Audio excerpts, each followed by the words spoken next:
할렐루야. 네, 주님 주신 은혜와 평강이 여러분의 삶과 또 가정 가운데 날마다 함께 하시기를 주님의 이름으로 축원을 드립니다.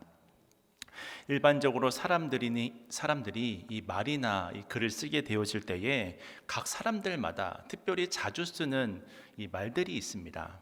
물론 그 말 중에 아무 의미 없이 습관적으로 쓰는 것들도 있지만, 또 어떤 경우에는 어떤 말 한마디가 자신의 어떤 인생관이라든지 자신의 철학을 그대로 반영하는 경우들이 많습니다. 그래서 어떤 사람이 무슨 말을 반복해서 사용하는지를 들어보게 되면, 그 사람이 어떤 것을 중요하게 여기는구나, 이 사람이 이런 것들을 가치 있게 여기는구나 라고 하는 사실을 이제 우리가 확인할 수 있게 되어집니다. 그리고 이것은 사도 바울도 마찬가지였습니다.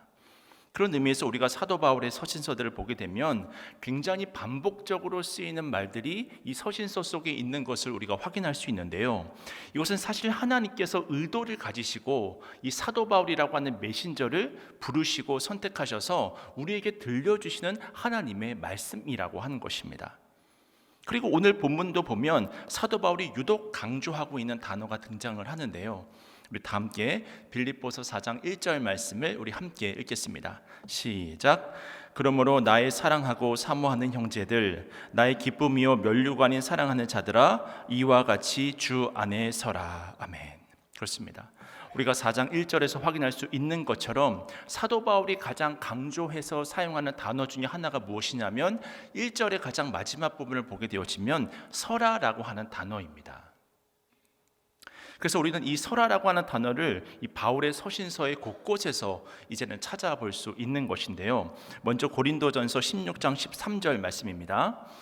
깨어 믿음에 굳게 서서 남자답게 강건하라. 또 갈라디아서 5장 1절 말씀입니다. 그리스도께서 우리를 자유롭게 하려고 자유를 주셨으니 그러므로 굳건하게 서서 다시는 종의 몽에를 매지 말라. 또 에베소서 6장 14절 말씀입니다. 그런즉 서서 진리로 너희 허리띠를 띠고 의의 호신경을 붙이고, 또 골로새서 2장 7절 말씀입니다. 그 안에 뿌리를 박으며 세움을 받아 교훈을 받은 대로 믿음에 굳게 서서 감사함을 넘치게 하라. 마지막으로 데살로니가후서 2장 15절 말씀입니다. 그러므로 형제들아 굳건하게 서서 말로나 우리의 편지로 가르침을 받은 전통을 지키라. 이렇게 사도 바울이 강조하는 신앙인의 모습이라고 하는 것은 상황이라든지 환경에 주저앉거나 무너지는 것이 아니라 당당하게 하나님 앞에 바로 서는 것입니다. 그래서 바울은 수많은 서신서를 쓰면서 비록 수신자가 다르고 또 각각에 처해져 있는 환경이 다르다 할지라도 자신의 편지를 받는 모든 신앙인들에 대해서 바로 이 서라라고 하는 말씀을 주고 있는 거예요. 그렇다면 바울이 사용하고 있는 이 서라라고 하는 것은 어떤 의미를 가지고 있는 것일까? 좀 더 구체적으로 우리가 살펴본다고 한다면, 우선 서라라고 하는 것은 이 세상 가운데 살아가는 성도의 모습을 표현하고 있습니다. 성도는 이 세상을 살아가면서 그 어떤 자리든 주저앉아 있거나 쓰러져 있는 것이 아니라 서 있는 사람이 바로 성도라고 하는 것입니다.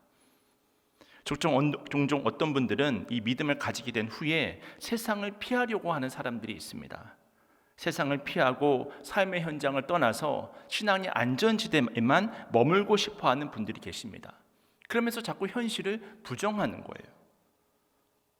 그리고는 내세만을 바라보는 것입니다.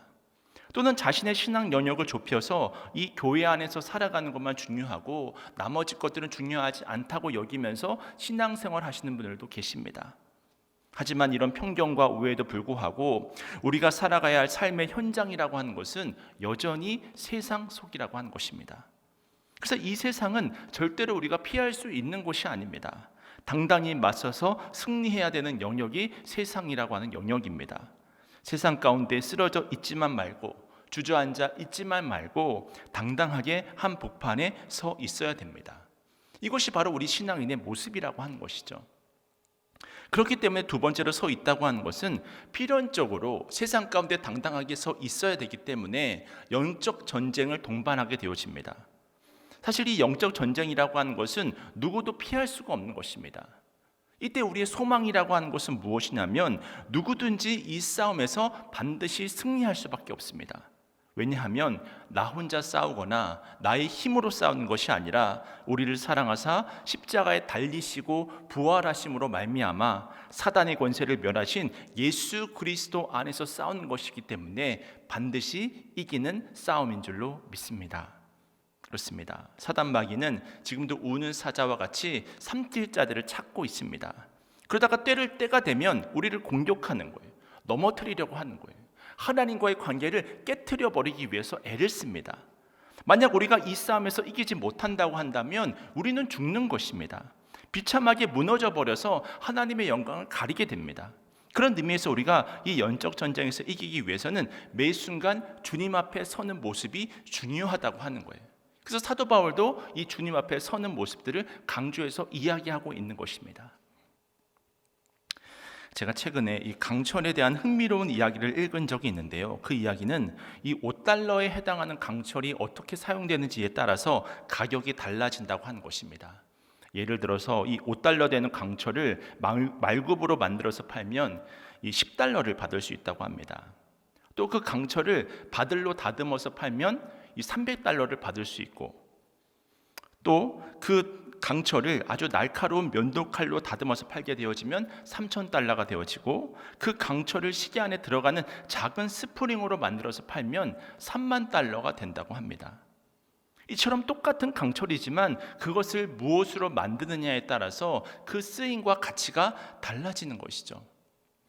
마찬가지로 우리 또한 똑같은 하나님, 똑같은 예수님을 믿고 있다고 하더라도 사람마다 그 믿음에 따라서 그 쓰임과 가치가 달라지는 것입니다. 그렇다면 무엇이 이런 차이를 만드는 것일까? 바로 우리가 믿음 안에서 주님 안에 얼마나 잘 서 있느냐에 따라서 그 쓰임과 가치가 달라진다고 하는 거예요. 그렇다면 우리가 주님 앞에 바로 서 있기 위해서는 그러므로 말미암아 하나님께 잘 쓰임받고 가치 있는 인생을 살아가기 위해서는 어떻게 해야 되는 것일까? 오늘은 본문을 중심으로 좀 크게 세 가지로 나누어서 말씀의 은혜를 함께 나누고자 하는데요. 먼저 사도 바울은 우리가 바로 서 있기 위해서는 항상 기뻐해야 함을 강조하고 있습니다. 우리 다 함께 본문 4절을 읽도록 하겠습니다. 시작. 주 안에서 항상 기뻐하라. 내가 다시 말하노니 기뻐하라. 사실 사도 바울은 항상 기뻐하라고 이야기를 하지만 이 말씀을 오늘날에 적용하기는 참 쉽지가 않은 것 같습니다. 왜냐하면 실제적인 사회가 기쁨보다는 이 우울의 감정이 지배하고 있기 때문입니다. 그래서 우리나라에서 공식적으로 집계된 이 우울증 환자만 해도 이 100만 명이 넘어가거든요. 그뿐만이 아니라 이 OECD 국가 중에서 자살률 1위라고 하는 불명예스러운 타이틀은 더 이상 생소한 소식도 아니고 지금도 자살률은 계속 증가하고 있습니다. 그래서 왜 이렇게 우리 사회가 우울한가 봤더니 많은 전문가들이 우리나라는 지나친 경쟁으로 인해서 우울하다고 하는 거예요. 실제로 너무나 많은 분야에서 경쟁이 과열화되어져 있습니다. 많은 학생들과 부모님들이 바라보는 이 의대 진학이라고 한다든지 K-팝이라든지 스포츠라든지 아니면 일반 기업에 취업하는 거라든지 어떤 분야든 경쟁이 상당히 치열합니다. 우리나라에 왜 이렇게 인재들이 많은지 좋은 성과를 얻었음에도 불구하고 더 뛰어난 성과를 얻어야 되니까 그 안에서 주목받지 못하는 얼마나 많은 사람들이 있는지 모릅니다. 그러다 보니 우리의 자녀들이 얼마나 우울한 상태로 성장하는지 모릅니다. 잘했다, 그만하면 충분하다, 그런 이야기를 듣고 자라는 것이 아니라 그 정도로는 안 된다, 더 잘해야지만 이 험한 세상에서 살아남을 수 있다, 이런 소리를 어린 시절부터 듣고 자라나게 되는 거예요. 그런데 우리 청소년들이 얼마나 우울합니까? 우리 청년들, 기성세대들은 얼마나 우울합니까? 또 어르신들 나름대로 얼마나 우울합니까? 정말 많은 사람들이 이 우울한 가운데 살아가고 있습니다. 근데 사실 이러한 상황은 2000년 전에 이 편지를 읽게 되는 빌립보 교회 성도들도 마찬가지였다고 하는 거예요. 빌립보 교회 안에도 쾌락주의라든지 또 율법주의라든지 파벌들이 나뉘어져 있었고 이런 문제들이 산적해 있으니까 어떻게 이들이 항상 기뻐할 수 있겠습니까? 게다가 그 당시에는 이 로마의 지배를 받는 시기였잖아요. 얼마나 많은 핍박이 있었을 것이고 얼마나 많은 박해가 있었을까요? 이처럼 교회 안팎으로 너무나 불안하고 우울한 상황에 처해져 있는 것이 바로 이 빌립보 교회 성도들이 처해져 있었던 상황이라고 하는 것입니다. 게다가 지금 이 성경을 기록하고 있는 사도 바울은 감옥에 갇혀 있는 상황이잖아요. 아직 바울은 형이 정해져 있지 않았습니다. 잘못하면 사형에 처해질 수도 있었습니다. 그런데도 바울은 기뻐하라고 말합니다. 그렇다면 우리는 어떻게 기뻐할 수 있을까요? 1981년 3월에 이 미국에서 6발의 총성이 울렸습니다. 누가 총에 맞아 쓰러졌냐면 이 현직 대통령 로널드 레이건이 쓰러졌습니다. 대통령이 총에 맞고 쓰러졌으니 난리가 났습니다. 그때 레이건 대통령이 자기 부인 낸시 여사에게 이렇게 이야기했다고 합니다. 여보, 내가 총을 피하는 것을 깜빡했네. 총을 맞고도 죽지 않는 것은 기분 좋은 일이야. 이렇게 말하며 웃고 있었다는 거예요. 그러니까 위기의 순간에 유머를 던졌던 것이죠. 이처럼 레이건의 삶을 보면 그 안에 의지적인 기쁨이 있었다는 사실을 확인할 수 있습니다. 그렇습니다. 우리에게 불안과 염려가 찾아올 때 모든 것을 차단해낼 수 있는 것은 바로 기쁨입니다. 역전의 상황을 만들어낼 수 있는 것도 바로 기쁨입니다. 보통 우리는 좋은 일, 행복한 일, 나에게 득이 되는 일이 왔을 때 기뻐하지만 득이 안 되고 나에게 불행이 되어지고 좋지 않은 일이 발생할지라도 기뻐해야 된다고 하나님이 명령하시는 거예요. 다시 말해서 어려움의 순간에, 고통의 순간에 누구를 붙들라고 하는 것입니까? 내 힘으로 기쁨을 스스로 창조하라고 하는 것입니까? 그것이 아니라 그 고통의 순간에, 어려움의 순간에 하나님을 붙들라는 거예요. 그렇게 우리가 말씀에 순종해서 하나님을 붙들게 되어지면 하나님께서 반드시 우리를 기쁨의 자리로 인도하여 주실 줄로 믿습니다. 그래서 느헤미야 8장 10절은 다음과 같이 증거합니다. 여호와로 인하여 기뻐하는 것이 너희의 힘이니라. 여호와로 인하여 기뻐하고 주님으로 인하여 기뻐할 때 우리에게 힘이 찾아온다고 하는 것입니다. 또 시편 37편 4절 말씀인데 우리 함께 시편 37편 4절 말씀 읽겠습니다. 시작. 또 여호와를 기뻐하라. 그가 내 마음의 소원을 내게 이루어 주시리로다. 이처럼 우리가 주님으로 인하여 기뻐할 때 우리 마음의 소원이 이루어집니다. 그렇습니다. 내 마음에 풀려야 될 숙제가 있습니다. 과업이 있습니다. 아무리 노력해도 안 되었던 부분이 내가 주님을 기뻐할 때 문제가 사라져 버리는 거예요. 문제가 사라져 버리고 은혜가 있게 되어진다고 하는 것입니다.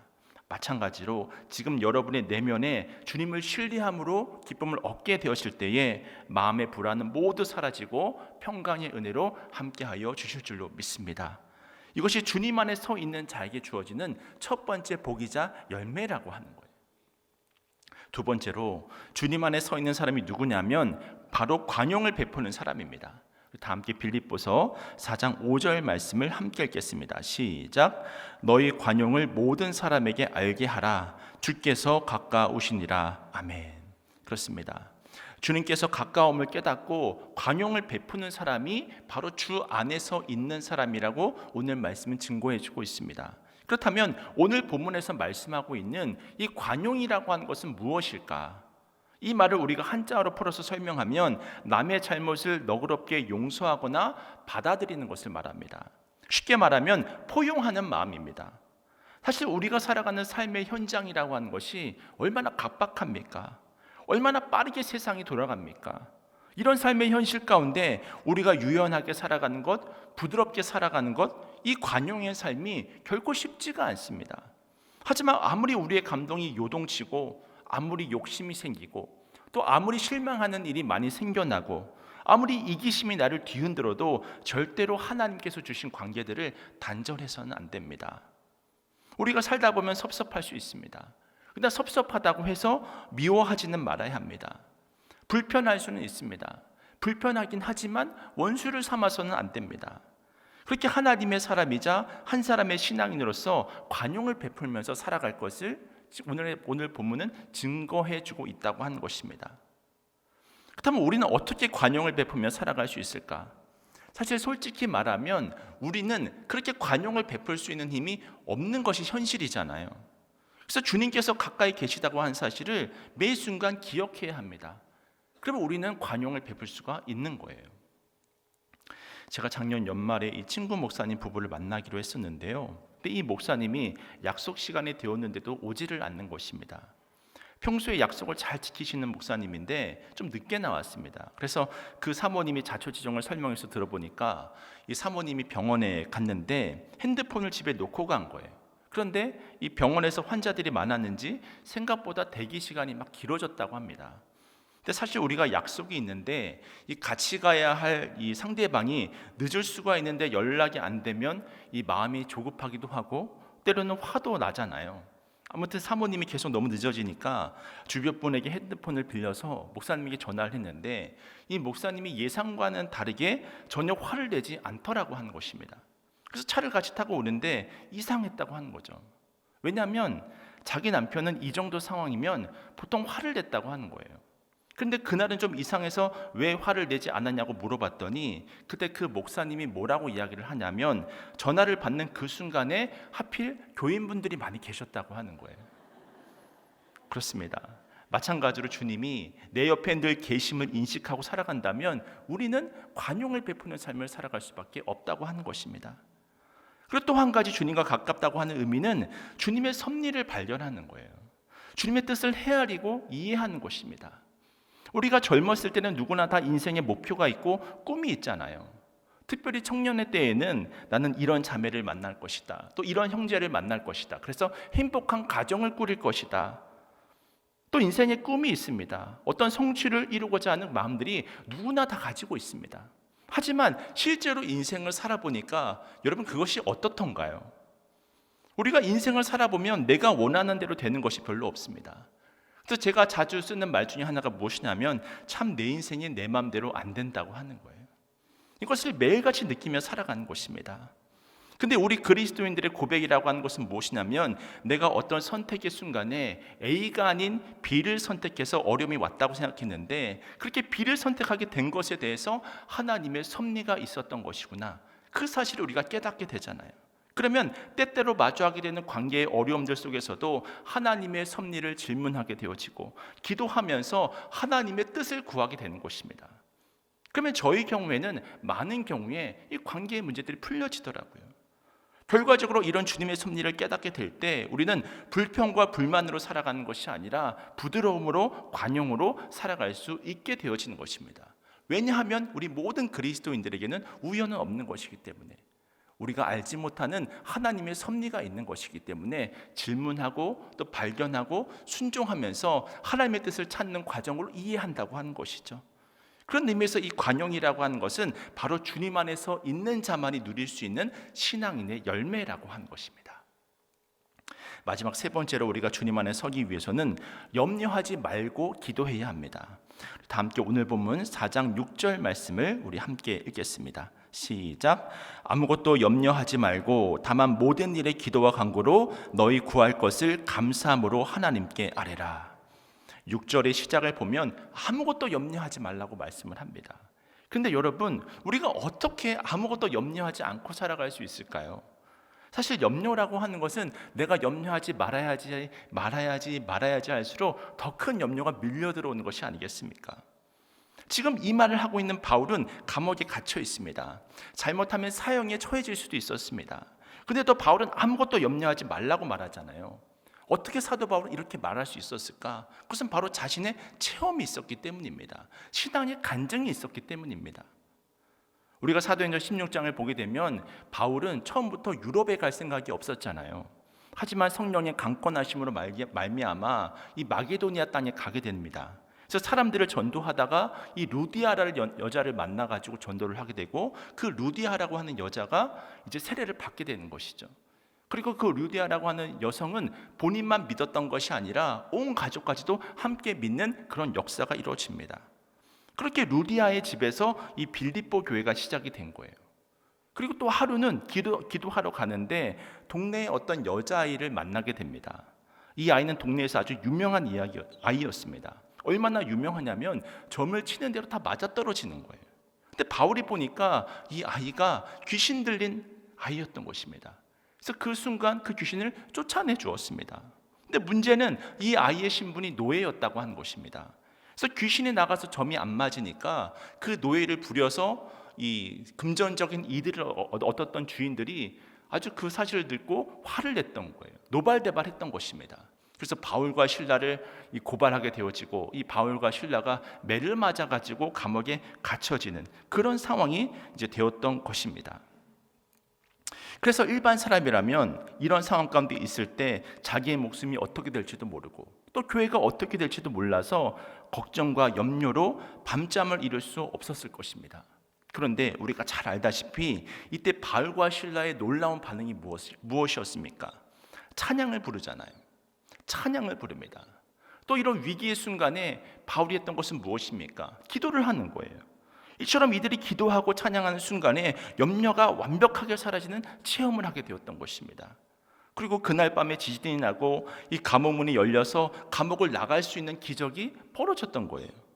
염려로 가득 찼던 그 순간에 내 인생이 어떻게 될지 모르고 자신의 앞으로의 복음 사역이 어떻게 진행될지도 모르는 그런 절체절명의 위기의 순간에 염려 대신에 기도를 선택했던 것입니다.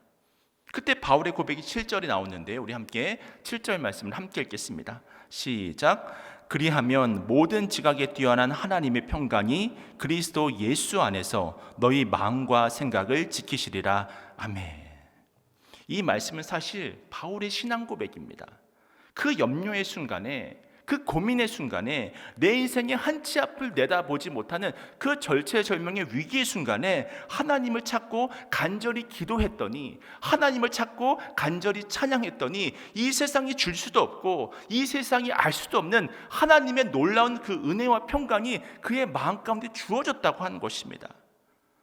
분명 내 상황은 평강의 상황이 아닙니다. 기뻐할 수 있는 상황이 아닙니다. 두들겨 맞았고 온몸은 만신창이가 되었습니다. 근데 염려하지 않고 기도하며 찬송함으로 주님 안에 거하게 되자 걱정과 근심을 하나님께서 다 물리쳐 주셨을 뿐만이 아니라 실제적인 문제들까지도 풀어내 주셨던 거예요. 그런 은혜와 간증이 바울에게는 있었던 것입니다. 그런 의미에서 지금 내 삶에 염려할 일들이 많다고 한다면 지금 우리에게 필요한 것은 그 염려할 일들을, 그 상황을 붙들고 기도해야 될 줄로 믿습니다. 왜냐하면 상황이 붙들리지 않고 주님을 의지하는 행동이 바로 기도이기 때문입니다. 주님의 지켜주심을 신뢰하는 것이죠. 그래서 특별히 7절 말씀의 마지막 부분을 보면 하나님의 평강이 우리를 지킨다고 하잖아요. 날마다 사람이 흔들리고 또 내게 주어진 상황과 환경 때문에 불안과 염려로 답답한 내 심령을 하나님께서 지켜주시는 것입니다. 보호해 주시는 것입니다. 그것도 철통같이 틈이 없도록 지켜주시는 것입니다. 졸지도 않고 주무시지도 않고 지켜주시는 것입니다. 사실 왜 이렇게 많은 사람들이 질병에 시달립니까? 이 병이라고 하는 것은 마음에서부터 시작된다고 하잖아요. 늘 불안과 염려 가운데 살아가면 마음도 병들고 어느새 내 몸도 병이 들게 됩니다. 그러므로 염려할 일이 많을수록, 근심할 일이 많을수록 바울과 같이 기도의 자리를 온전히 지키실 수 있기를 축원을 드립니다. 그때 내가 하나님의 말씀을 붙드는 것이 아니라 하나님의 말씀이 나를 붙드십니다. 내가 하나님의 말씀을 지키는 것이 아니라 하나님의 말씀이 나를 지켜서 염려는 사라지고 걱정은 사라지고 주님의 평강이 우리의 삶에 임하는 것입니다. 베드로전서 5장 7절 말씀입니다. 너희 염려를 다 주께 맡기라. 이는 그가 너희를 돌보심이라. 무슨 말입니까? 우리의 염려를 기도하면서 주님께 다 맡기라고 하는 거예요. 그러면 염려는 사라지고 우리의 마음을 그리스도의 평강이 주장하게 하신다고 하는 것이 성경의 증언이라고 하는 것이죠. 어느 목사님이 군에 입대해서 훈련받을 때 이야기를 들어본 적이 있는데요. 처음 이 목사님이 군대에서 훈련을 받는데 너무 힘이 들더래요. 그래서 이 목사님이 어떻게 해서든지 훈련에 빠져보고자 별의별 궁리를 다 했다고 합니다. 그러다 보니 훈련받는 하루하루가 지옥과 같은 거예요. 아니 오늘은 어떻게 이 훈련을 견디나? 아니 어떻게 하면 이 훈련에 빠져볼 수 있을까? 매일같이 이 궁리들을 하는 것이죠. 그랬더니 단순히 몸만 피곤한 것이 아니라 정신적으로도 아주 피폐해졌다고 합니다. 근데 어느 날 아침에 이 기상 시간보다 30분 일찍 눈이 떠진 거예요. 사실 훈련도 피곤해서 좀 더 자고 싶어서 막 눈을 계속해서 좀 감아보려고 애를 쓰는데 잠이 들지 않는 것입니다. 근데 갑자기 그의 마음속에 기도하라고 하는 음성인가? 라고 하는 생각이 들었다고 하는 거예요. 그래서 옆에 있는 동료들은 다 곤히 자고 있는 시간에 침상 위에서 그 순간 무릎을 꿇었다고 합니다. 그때 갑자기 너무한 세미한 음성이 이제 들리게 되어졌는데 여러분도 잘 아시는 말씀이죠. 빌립보서 4장 13절 말씀. 내게 능력 주시는 자 안에서 내가 모든 것을 할 수 있느니라. 그 말씀이 떠올랐던 거예요. 음성을 들었던 것입니다. 이 말씀이 떠오르는데 눈에는 눈물이 흐르고 주님의 임재하심을 체험하게 되었던 것입니다. 그동안에는 어떻게 하면 훈련에 빠질 수 있을까, 이런 궁리만 하던 생각들이 다 사라져버리고 이제는 새로운 힘이, 자기가 알 수도 없는 힘이 마음속 깊은 곳에서부터 솟구쳤다고 합니다. 그러니까 이제 결단을 하는 것이죠. 그래, 주님께서 능력 주신다고 하셨으니까 한번 해보자, 한번 나아가보자. 그렇게 훈련에 임하게 되었다는 거예요. 그날부터 훈련소에서 받는 모든 훈련이 다르게 느껴졌다고 합니다. 어떤 때는 훈련이 재밌어졌다고 합니다. 이 일이 바로 목사님의 영적인 전환이 이루어졌던 사건이었다고 간증을 했던 것을 들어본 적이 있습니다. 이처럼 우리가 이 험한 인생을 살아가면서 여러 가지로 힘들고 어려운 일들을 만나게 될 때 바로 그곳에서 주님을 찾고 기도해야 할 줄로 믿습니다. 그러면 세상이 알 수 없는 그 말할 수 없는 평강이 우리의 삶을 가득 채우는 거예요. 나도 모르게 어려운 역경의 상황인데 막 찬송이 흘러 넘치는 거예요. 옆에 있는 사람이 너 왜 그러냐고 그럴 정도로 찬송이 흘러 넘치고 막 기도가 흘러 넘치고, 그것은 바로 주님 안에 서 있다고 하는 증거가 되어지는 것이죠. 그러면 우리도 모르게 매 순간 영적 전쟁에서 승리해서 늘 이기는 삶을 살아갈 수 있게 된다고 하는 것입니다. 이제 이야기만 드리고 말씀을 마치고자 하는데요, 제가 새롭게 교구를 맡고 나서 이 교구 샘장님들을 지역별로 면담하는 시간을 가졌습니다. 그때 제가 이 면담을 마무리하면서 모든 샘장님들에게 공통적으로 물었던 질문이 있었어요. 그 질문은 무엇이었냐면, 그것은 바로 당신의 인생을 바꾼 말씀이나 찬양은 무엇이었습니까? 라고 하는 질문이었습니다. 그때 단 한 분도 예외 없이 자신의 인생에서 가장 의미 있었던 말씀을 이야기하시고 자신의 인생에서 가장 의미 있었던 찬양을 나누어 주시더라고요. 그때 누구는 눈물로 이야기를 하시고, 그때 누구는 감격과 감사로 이야기를 나누어 주시더라고요. 분명 그 말씀과 찬양에 담긴 사연들이 제가 듣기에도 참 쉽지 않은 상황이었습니다. 그런데 간증의 결론이라고 하는 것은 하나님의 말씀을 붙들고 기도했던 경험들, 그 하나님의 찬양을 듣고 회복했던 경험들을 통해서 다 각자에게 주어진 인생이 주는 염려를 이겨내고 근심을 이겨내고 고난을 이겨냈다고 하는 것입니다. 할렐루야. 바로 여러분들이 그 주인공이 될 수 있습니다. 그렇습니다. 결국 우리가 주님 안에 서서 이 인생을 승리하기 위해서는 날마다 주님께 좀 더 가까이 나아가야 할 줄로 믿습니다.